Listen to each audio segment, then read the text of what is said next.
kami dari kelompok 7 yang beranggotakan Abdul Latif Jati Gumilang, Me'ar Nila Amalia, Muhammad Dimas Rimansyah, Nadia Marcella Rahma, dan Rehan Ken Hardi akan menjelaskan tentang cara perhitungan total eritrosit yang mana untuk memenuhi tugas mata kuliah imunologi ikan yang diampu oleh Ibu Hilma Putri Pidiandini SPI MSI. Perhitungan total eritrosit.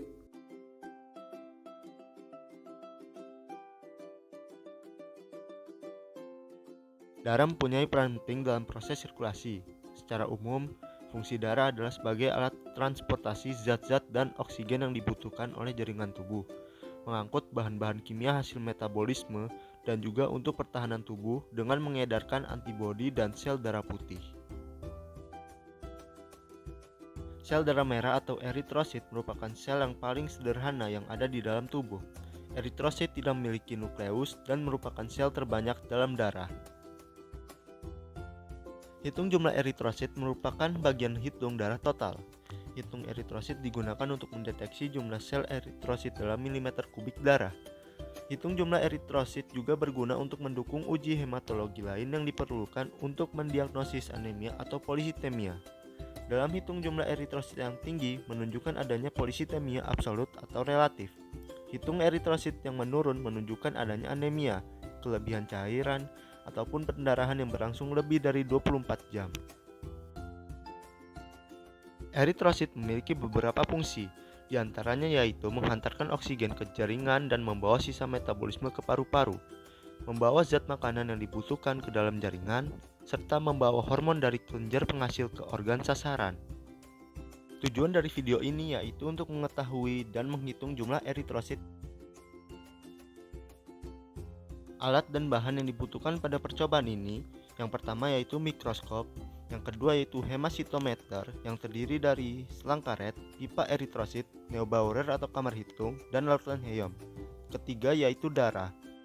Adapun cara kerja pada percobaan ini, pertama yaitu memasang selang karet pada pipet eritrosit. Jika selang karet dan pipet eritrosit sudah terpasang, maka dapat dilakukan penghisapan darah hingga mencapai angka 0,5. Jika darah sudah dihisap, maka selanjutnya yaitu menghisap larutan helium hingga menuju angka 101. Selanjutnya lepas selang karet, kemudian dikocok membentuk angka 8 sama 3 menit, di mana hal tersebut berguna agar darah dan larutan menjadi homogen. Setelah 3 menit, buanglah cairan pada ujung pipet sebanyak 3 hingga 4 tetes. Tempelkan ujung pipet dengan ujung sisi Neubauer atau kamar hitung untuk memasukkan cairan tersebut ke kamar hitung. Setelah selesai, dilakukan pengamatan di bawah mikroskop. Dalam kamar hitung, eritrosit berada di tengah yang terdiri atas 5 kotak kecil yang terbagi lagi menjadi 16 kotak kecil di dalamnya. Dalam kesempatan kali ini, kita menghitung jumlah titik dalam 5 kotak sebagai sampel, yaitu E1, E2, E3, E4, dan E5. Hasil perhitungan tersebut kemudian dimasukkan ke dalam rumus sebagai berikut. Buka kurung, E1 ditambah E2, ditambah E3, ditambah E4, ditambah E5, tutup kurung, dikali 5, dikali 200, dikali 10, dengan keterangan sebagai berikut.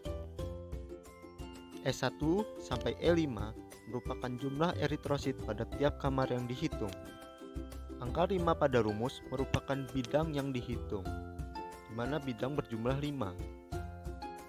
200 pada rumus merupakan pengacakan yang dilakukan sebanyak 200 kali. 10 pada rumus merupakan kedalaman kamar hitung. Lakukan perhitungan secara berurutan dari kotak pertama sampai kotak terakhir. Kemudian hasil tersebut dimasukkan ke dalam rumus dan akan didapatkan hasil seperti yang sudah dijelaskan sebelumnya.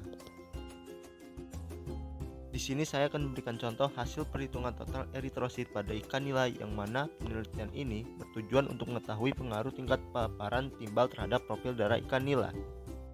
Hasil penelitian menunjukkan bahwa berdasarkan hasil analisis varian tidak menunjukkan adanya pengaruh perlakuan terhadap jumlah eritrosit ikan nila. Pada penelitian ini menunjukkan bahwa rata-rata jumlah eritrosit rendah yaitu 1,19 dikali 106 per mikroliter. Dan jumlah eritrosit tertinggi ditemukan yaitu 1,81 dikali 106 per mikroliter. Hasil penelitian masih menunjukkan rata-rata jumlah eritrosit ikan nila masih dalam jumlah normal.